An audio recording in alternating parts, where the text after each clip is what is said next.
நீங்க ஒரு மனைவி கணவன் முன்பாக, கணவன் கண்ணுல பார்வையில தான் ரொம்ப விசேஷித்தவள் அப்படின்றத எப்பொழுதும் அறிய விரும்புகிறாள். அவளுடைய பெரிய சந்தேகமே என்னன்னு சொன்னா, என் கணவனுக்கு என்ன பிடிச்சிருக்கா இல்லையா, என் கணவன் என் மேல உண்மையா அன்பு வச்சிருக்கிறாரா இல்லையா, என் கணவன் என்னை மறுபடியும் திருமணம் செய்யறதுக்கு ஒரு வாய்ப்பு கிடைச்சா என்னையே தான் திருமணம் செய்வாரா. சில வீடுகளில் இது விளையாட்டா கூட ஒரு பேச்சா இருக்கும். ஒருவேளை உங்களுக்கு இன்னொரு முறை கல்யாணம் பண்ணணும்னு தோணுச்சுன்னா என்ன கல்யாணம் கட்டுவீங்களா? இதை நிறைய பேர் கேட்டுக்க மாட்டாங்க, ஆனா மனசுல போட்டு வெந்துகிட்டே இருப்பாங்க. Because they always want to feel special. ஒரு கணவன் அவர்களோடு ரொம்ப தெரிந்த மனைவிக்கு ரொம்ப தெரிந்த ஒரு பெண்ணோடு கூட நல்ல சிரிச்சு பேசினார்னா மனைவி கொஞ்ச நேரம் சிரிப்பாங்க. எவ்வளவு நேரம்? கொஞ்ச நேரம். அப்புறமா அந்த சிரிப்பு எப்படி இருக்கும்னா கொஞ்சம் அப்படியே முகம் மாறுறதை நீங்க பார்க்கலாம். அதுக்கப்புறமா என்னங்க இங்க வாங்க, அங்க உங்களை கூப்பிடுறாங்க. அது என்ன சிக்னல் அப்படின்னு கேட்டா, நீ சிரிச்சது போதும் இழிச்சது போதும், அந்த பக்கம் வா. Understand? So they want the husband to treat them as the most special person in the world. உலகத்துல தங்களுடைய இடத்துல வேற எந்த பெண்ணையும் அவங்க என்ன செய்ய முடியாதுன்னா பார்க்கறத அவங்களால சகிச்சுக்கவே முடியாது. இது இன்க்ளூடிங் யார் அப்படின்னு கேட்டா, தப்பா நினைச்சுக்கிடாதீங்க சகோதரர்கள், உங்க சொந்த அம்மாட்ட கூட ரொம்ப நேரம் பேசுனீங்கன்னா அவங்களுக்கு வேக ஆரம்பிச்சிடும். நான் ஒரு பெண்ணிங்க உட்காந்துருக்கேன், சும்மா அம்மாட்ட உட்காந்து என்ன ஒரே பேச்சு, வா என்னோட பேசு, ஐ ஆம் த குவீன், நான் தான் ராஜாத்தி. சில பேர் கேட்பாங்க, உங்களுக்கு என்ன பார்த்தா பிடிக்கல, இப்படி கேட்டே இருப்பாங்க. ஏன் அப்படி சும்மா கேட்குறேன்னா அவங்களுக்கு சும்மா ஒரு ஆன்சர் வேணும். இல்லை இல்லை, நீ தான் உலகத்திலேயே ரதி, நீ தான், உன்னை போல அழகு இந்த உலகத்துல யாருக்குமே இல்லை, உன்னை விட்டா எனக்கு கதியே இல்லை. இதை நீங்க சொன்னீங்க வச்சுக்கிடுங்க, அல்லது அவங்களை அப்படி ட்ரீட் பண்ணிட்டீங்கன்னா போதும், கேட்பதெல்லாம் கிடைக்கும். உண்மையா இல்லையா? they always want to feel special. அது யாரா இருக்கலாம், அவங்க அழகா இருக்கலாம், அழகு இல்லாம இருக்கலாம், படிச்சிருக்கலாம், படிக்காம இருக்கலாம், அறிஞ்சிருக்கலாம், தெரிஞ்சிருக்கலாம், தெரியாம இருக்கலாம். their expectation ரொம்ப சிம்பிள். பெண்களுடைய எக்ஸ்பெக்டேஷன் எப்பவுமே, மனைவிமாரோட expectation universally they want to be the only one. அதனால சகோதரர்கள் ரொம்ப ஜாக்கிரதையா இருக்கணும். எதுல ஜாக்கிரதையா இருக்கணும்னா, வேறு ஒரு பெண்ணை உங்கள் மனைவிக்கு முன்பாக புகழ்றத குறித்து மிக ஜாக்கிரதையா இருக்கு. ஒரு அளவுக்கு மேல புகழ்ந்தீங்க, போதும் எனக்கு தூக்கம் வருது, தலை வலிக்குது, அப்புறமா நாளைக்கு பார்க்கலாம், அல்லது போதும் என்ன ஒரேடியா புகழ்த்திட்டு இருக்கீங்க, கண்டிப்பா அந்த ஒரு ரிட்டார்ட் உங்களுக்கு வரும். உங்க மனைவி சமைக்கிறது வாயில வைக்க ஆகாது, ஆனா அமைதியா சகிச்சுக்கிட்டு சாப்பிட்டு போயிடணும். வேற யாராவது சமைச்ச சாப்பாடு நல்லா இருக்குன்னு ஒரே வார்த்தையில முடிச்சிடணும். ஒரேடியா போய் ஐயோ அந்த புளி குழம்பு அந்த சிஸ்டர் என்ன நல்லா வைக்கிறாங்க, அந்த சிஸ்டரே கட்டிக்க போ, கொஞ்ச நேரத்தில் வரும் அந்த வார்த்தை.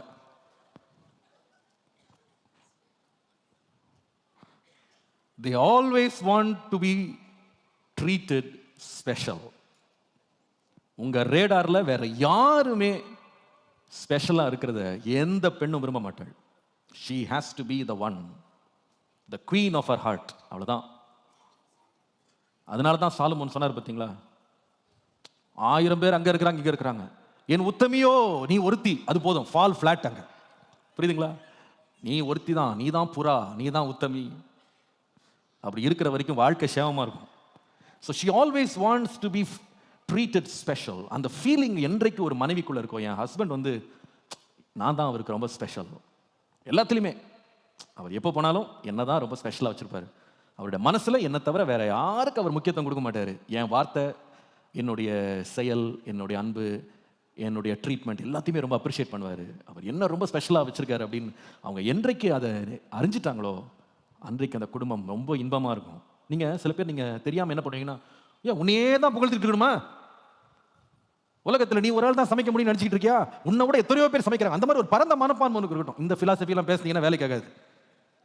நீங்கள் பேசாமல் உங்கள் மனசு உங்கள் எல்லாத்தையும் கொஞ்சம் கட்டுப்படுத்திக்கிட்டு நீங்கள் என்னதான் மனசில் வச்சுருந்தாலும் எப்பொழுதுமே உங்கள் சொந்த மனைவியை விசேஷித்தவளாக காமிச்சிட்டே இருந்தால் தான் நீங்கள் தொடர்ந்து நல்ல கணவனாக பார்க்கப்படுவீர்கள்.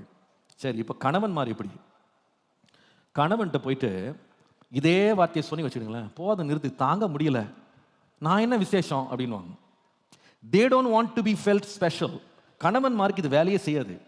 கணவன்மாருக்கு வந்து அவங்களுடைய எதிர்பார்ப்பு என்னன்னா, நீங்க போய் மனைவிமார் தெரியாம, ஐயோ உங்களை போல யாருமே இல்லை, நீர் உத்தம ராஜா, நீர் சர்க்குண ராஜானா, படுத்து தூங்க போ, சும்மா இதே பேசிக்கிட்டு இருக்க, ரொம்ப புகழாத, உனக்கு என்ன வேணும் சொல்லு. நீங்க பார்த்துருக்கீங்களா, நிறைய பேர் தப்பா விளங்கிறாங்க. கணவன்கிட்ட போய் ரொம்ப அவங்கள புகழ்ந்துட்டே இருந்தா, இப்போ என்ன வேணும்னு சொல்லு. இது அர்த்தம் என்ன அப்படின்னு கேட்டீங்கன்னா, when women want to be treated special, men, கணவன்மாருடைய எதிர்பார்ப்பு என்னன்னு கேட்டீங்கன்னா, husbands want their wife to be sure that they are very strong. அவங்க வலிமை உள்ளவர்கள் என்பதை பெண்கள் அல்லது மனைவிகள் குறிப்பாக எப்பொழுதுமே அவங்க அறியணும் அப்படின்றத அவங்க ரொம்ப விரும்புவாங்க. அதாவது நீ விசேஷமானவன், நீ ரொம்ப உத்தம, நீ அப்படி பெரிய ஆள், அதெல்லாம் கிடையாது, என்னை பற்றி எனக்கு தெரியும், நீ எல்லாம் ஒன்றும் சும்மா கதை விடாத, பட்டுன்னு ஒரு வார்த்தை சொல்லுவாங்க. அதே இது பெண்கள்கிட்ட சொன்னீங்கன்னா, இல்லாததை சொன்னால் கூட அப்படியாங்கன்னு கேட்டே இருப்பாங்க. ஆண்கள் அதெல்லாம் கேட்க மாட்டாங்க. அவங்களுக்கு என்னன்னா, ஏங்க நீங்க நினைச்சா முடிச்சிருவீங்க, உங்களால முடியாததா அப்படின்ட்டா போதும், அவ்வளவுதான். அந்த சொன்ன வார்த்தைக்காக கடல் ஆழம் எல்லாம் தாண்டி குதிச்சு உங்களுக்காக என்ன வேணாலும் செய்வார். They want to be seen as very strong. They want to be seen as very strong. வலிமை உள்ளவர்களாக தங்களை பாவிப்பதை அவர்கள் ரொம்ப விரும்புவாங்க. ஒரு பைபிள் ஒரு சம்பவம் இருக்கு. 1 சாமுவேல் 18ஆம் அதிகாரத்து வருவீங்களா? சவுல் ராஜா தாவீதுட்ட ஆள் அனுப்புறாரு. ராஜா வந்து உன் மேல ரொம்ப பிரியமா இருக்கிறாரு, அவளுடைய மகளை நீ கட்டிக்கோ அப்படின்ன உடனே தாவீது சொல்லுகிற வார்த்தை என்னன்னு கேட்டீங்கன்னா, நான் 22 குறிச்சுக்கிடுங்க, வீட்டில் போய் எப்போ வாசிங்க. 23ஆம் வசனத்துல தாவீது இதை கேட்ட உடனே அவர் சொல்லுகிறார், நான் ராஜாவுக்கு மருமகன் ஆகிறது லேசான காரியமா, நான் எளியவனும் அற்பமா எண்ணப்பட்டவனுமா இருக்கிறேன். இது தாவீது தன்னை பத்தி யோசிக்கிற ஒரு வார்த்தை. உடனே சவுல் என்ன அழகா ப்ளே பண்றாரு, is a very very nice guy. அவர் இதுல ரொம்ப தேர்ச்சி பெற்றவர் நினைக்கிறேன். பாருங்க அவர் என்ன பண்ணார் அப்படின்னு கேட்டா, தாவீதுட்ட ஐயோ நான் ஒண்ணுமே இல்லை, எனக்குலாம் ஒண்ணுமே இல்லை, நான்லாம் தகுதியே இல்லை அப்படின்னு தாவீது சொல்லும் பொழுது சவுல் எப்படி பதில் சொன்னான்னு பார்த்தீங்கன்னா, 25ஆம் வசனத்துல சவுல், ராஜா பரிசத்தை விரும்பாமல் பெலிஸ்தியரின் 100 நுனித்தோளினால் ராஜாவின் சத்துருக்களிடத்தில் பழி வாங்க விருப்பமா இருக்கிறார் என்று தாவீதுக்கு சொல்லுங்கள் என்றான். போய் பயங்கரமா இருக்குது. என்ன சொல்றாருன்னா, 100 பேரை கொன்னுட்டு வா, 100 people நீ கொன்னுட்டு வந்தீனா ராஜா வந்து என்ன பண்ணுவார்னா தன் பொண்ணை கொடுப்பாரு. ராஜாவுக்கு மருமகனாகிறது லேசான காரியமா, எளியவனும் அற்பமா எண்ணப்பட்டவன் அப்படின்னு சொல்லிட்டு இருந்த தாவீது என்ன பண்ணா தெரியுமாங்க? இந்த வார்த்தையை கேட்ட உடனே அடுத்த வசனம் சொல்லுது, 26ஆம் வசனம், அவன் ஊழியக்காரர் தாவீதுக்கு இந்த வார்த்தைகளை சொன்னபோது ராஜாவுக்கு மருமகனாவது தாவீதுக்கு எப்படி இருந்துச்சான் பிரியம். ஆனா சேலஞ்சு கொடுத்தாங்க, 100 பேரை கொண்டு வரியா, என் பொண்ணை எடுத்துக்கோ, அவ்வளவுதாங்க எழுச்சிட்டார். என்ன 100? நீங்க தொடர்ந்து வாசித்து பாருங்க. 27ஆம் வசனம், தாவீது எழுந்து தன் மனுஷரை கூட்டி கொண்டு போய் பெலிஸ்தியரில் 200 பேரை வெட்டி கொண்டு வந்துதா பொண்ணு கொடு. ஆண்களுக்கு மாத்திரங்க இந்த கொஞ்சிக்கிட்டுலாம் இருந்தீங்கன்னா வேலைக்கு ஆகாது. அவங்ககிட்ட என்னன்னா, உன்னால முடியும், you can do it, prove your self. அந்த சேலஞ்சை கொடுத்து பாருங்க, அவங்க தங்களுடைய வலிமை என்னன்னு காட்டுவாங்க. அநேகர் வந்து இதை தெரியாதனால தான் கணவன்கிட்ட தப்பா பேசுறாங்க, உனக்கு ஒன்றும் முடியாது. அதுக்கப்புறமா அவர் முகத்தை நீங்க பார்க்கணும், இதெல்லாம் அவருக்கு தெரியாதுங்கன்னு பக்கத்து வீட்டுக்காரர்கிட்ட போய் சொல்லி பாருங்க, அவர் முகத்துல கடுக போட்டீங்கன்னா பொறிஞ்சு வெளியே வந்துடும்.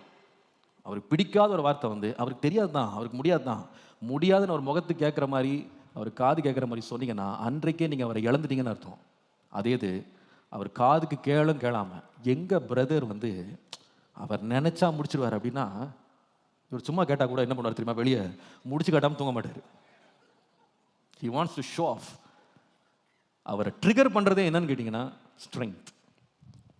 அவரோட ஸ்ட்ரெங்த்தை காட்டுறதுக்கு they will do everything. எத்தனை கணவன்மார் தெரியுமாங்க, தங்களுடைய வலிமையை காட்டுறதுக்காக கடன் வாங்கி கூட காரியங்களை சாதிக்கிறவங்க இருக்காங்க. ஏன்னா that is the triggering point. என்ன பார்த்து இப்படி சொல்லிட்டியா, நான் காட்டுறேன் பார், யாருன்னு காட்டுறேன் பார், அவ்வளோதான். That's what triggers them. அநேக கணவன்மாருக்கு இருக்கிற பெரிய சந்தேகம் என்னன்னு சொன்னா, என்னால் முடியுமா, நான் கையால் ஆகாதவனா போயிடுவேனா, நான் வெற்றி உள்ள ஒரு பிஸ்னஸ் மேனா இருக்கிறேனா, என் மனைவி என்னை பற்றி எவ்வளோ கௌரவமாக நினைக்கிறா, இதுதான் உங்களுக்குள்ள ஒரு பெரிய போராட்டம். they always want to be treated very strong. அவர்களை பலவீனமான ஒரு பாண்டமாக நீங்கள் பார்க்க ஆரம்பிச்சிட்டிங்கன்னா அவ்வளோதான், அவங்க ரொம்ப உணர்ச்சி ரீதியில் பாதிக்கப்படுவார்கள். அதே இது உங்கள் வீட்டில் ஒரு சின்ன வேலை நடக்குது, உங்கள் மனைவியை பார்த்து, ஏமா இதெல்லாம் வேணாம் உனக்கு, இறங்க நான் பார்க்குறேன் அப்படின்னா, நீங்கள் வாங்க வாங்க நீங்கள் செய்யுங்க அப்படின்வாங்க. அதே இது கணவன்ட்ட ஸ்டூலில் ஏற, நீங்கள் இறங்குங்க உங்களுக்குலாம் தெரியாது நான் பார்க்குறேன்னா, உன் வேலையை பார்த்துக்கிட்டு போ. என்னென்ன தெரியாதுன்னு சொல்லிட்டியா, இதை விட 2 மாடி நான் ஏறுவேன். இவர் ஏறிக்க மாட்டார். ஆனால் அப்படி சொல்கிறது எப்படி சொல்வார்னா, என்ன பார்த்து முடியாதுன்னு சொல்லிட்டேன். அவங்களால அந்த வார்த்தையை அங்கீகரிக்கவே முடியாது. They always expect the spouse to treat them as a very strong person. ரொம்ப வலிமை உள்ளவர்களாக அவங்களை எப்பவுமே ட்ரீட் பண்ணணும்னு விரும்புவாங்க. அதனால தான் மனைவிமார் எந்த காலத்திலுமே செய்யக்கூடாத ஒரு தவறு என்ன தெரியுமா? உங்க வீட்டிலேயோ சொந்தங்கள்ட்டையோ நண்பர்கள்ட்டையோ எங்கேயோ சரி, உங்க கணவன் காது கேட்கவோ அல்லது நீங்கள் சொன்னது என்றைக்காவது ஒரு நாள் அவர் காதுல விழும்படி அவருக்கு தெரியாதுங்க. அவர்லாம் பாவம், அவர்லாம் ஒன்றும் செய்ய மாட்டார். அவர் வெகுளிங்க. அவரு அது பாவம், ஒரு தெள்ளு பூச்சி. அது சொல்லி பாருங்க, வருவார் பாருங்க, வண்டு மாதிரி வருவார். என்ன பார்த்தா தெள்ளு பூச்சின்னா, என்ன பார்த்தா புழுன்னு, உன்னையும் தெரியும் உங்க அப்பாவையும் தெரியும். உங்க அப்பாவோட நான் செஞ்சு காட்டுறேனா இல்லையாப்பா? ஏன் அந்த ஒரு வைராக்கியம் வருது அப்படின்னு கேட்டா, because they always want to be treated as strong. This is very very true. Expectations அப்படின்னு வரும்போது, நம்பர் 1 பெண்களுடைய எக்ஸ்பெக்டேஷன், ஒரு மனைவியோட expectation, I want to B special.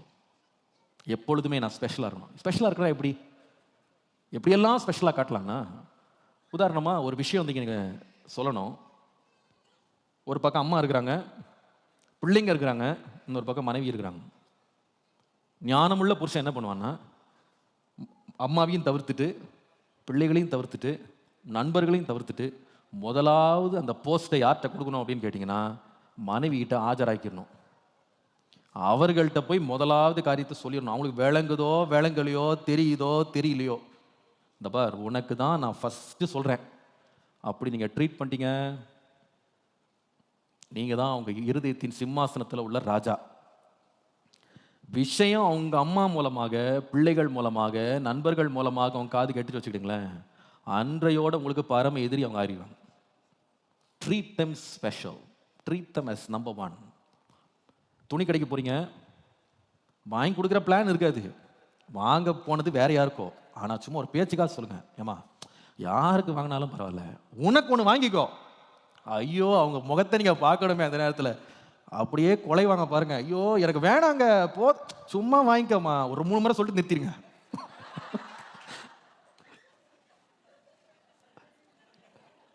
It is not உண்மை. நான் சொல்றேன், உண்மையா சொல்றேன். மனைவிமார் நீ நிறைய கனவு, ஐயோ வாங்கிட்டே இருப்பாங்க. இல்ல, they don't want the saree. அவங்களுக்கு அந்த புடவை தேவையில்லைங்க, துணி தேவையில்லை. they just want to be sure என் ஹஸ்பண்டுக்கு வந்து எனக்கு வாங்கி கொடுக்கறது தான் ரொம்ப சந்தோஷம். அவருக்கு என்னதான் நான் தான் வேணான்னு விட்டேன். சில பேர் பேசிக்கிறத கேட்டிருக்கீங்களா? அவர் கேட்டே தான் இருந்தாருங்க, தொந்தரவு பண்ணிட்டு நான் தான் வேணான்னு விட்டேன். அதுல ஒரு பெருமை அவங்களுக்கு. அதே ஆண்கள்கிட்ட போய் வாங்கிக்கோங்கன்னா உடனே போய் நேரம் வாங்கிட்டு வந்துடுவாங்க. ரொம்ப ஜாக்கிரதையா இருக்கணும் அவங்ககிட்ட. அவங்களுக்கு இந்த கொஞ்சம் எல்லாம் பிடிக்காது, வேணும் வாங்கிடுவாங்க. ஆனால் அதே நேரத்தில் உங்களால் முடியுங்க, நீங்கள் நினச்சா முடிச்சிருவீங்க. போங்க, இன்டர்வியூ என்ன இன்டர்வியூ நான் பார்க்குறேங்க, ஜோம் பண்ணுறேன், நீங்கள் போங்க. ஐயோ அவர் போவார் பாருங்க, ஃபுல் ஸ்ட்ரெங்த்தில் போவார். You can do it. கர்த்தர் அப்படி தான் உங்களை உருவாக்கி வச்சிருக்கிறார். ஸோ முதலாவது நீங்கள் புரிந்து கொள்வது, ஒருவரை ஒருவர் நீங்கள் ஏற்றுக்கொள்வதற்கு நீங்கள் அவங்களை தெரிந்து கொள்ள வேண்டிய முதலாவது காரியம், வாட் இஸ் தேர் எக்ஸ்பெக்டேஷன். இன்னைக்கு அநேகருக்கு தெரியாதனால they never made their wife feel special. நிறைய பேர் தெரியாதனால தான் மனைவியை அசட்டை பண்ணிட்டு தங்களுடைய தாயை ரொம்ப முக்கியமாக அவங்க என்ன பண்ணுவாங்கன்னா புகழ்வாங்க. தாயை புகழ்றது தவறே கிடையாது, தாயை கனம் பண்ணுறது தவறே கிடையாது. ஆனால் ஒரு மனைவிக்கு முன்பாக நீங்கள் ரொம்ப தாயை பற்றி ரொம்ப பேசிட்டு இருந்தீங்கன்னா, she feels she is worthless. சில பேர் சொல்லுவாங்க, கேட்டிருக்கலாம், மனைவிகள் சொல்லுவாங்க, அவருக்கு அவங்க அம்மா தாங்க, அவங்க அம்மா தான் தெய்வம், அம்மாவே தான் கும்பிட்டுக்கிட்டு கிடப்பார், நம்மளெல்லாம் மனுஷனாவே தெரியாது.